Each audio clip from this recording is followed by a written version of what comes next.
Hindi nga ako yung nagnakaw ng classroom fund natin. Bakit niyo ba ako pinagbibintangan, ha? Malamang kasi treasurer ka, Lyra. Ikaw lang naman nakakawak ng pera natin lagi, eh. Ilabas mo na kasi yung 20,000. Ganda sana kaso magnanakaw. Baliw. Binigay ko sa president natin yung classroom fund kahapon dahil sabi niya siya na lang daw mag-aasikaso nun. Selwyn, ano ba? Boyfriend kita kaya tulungan mo ako rito. Pres, totoo ba? Selwyn, ano na? No. Wala akong na-receive na pera mula sa kanya. Binulsa niyo yung pera para may pang-down siya sa bago niya cellphone.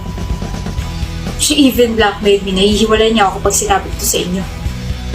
Pero bilang presidente ninyo, hindi talaga kaya ng konsensya kong itago to sa inyo. Wow, I can't believe this guy. Oh, hindi ako.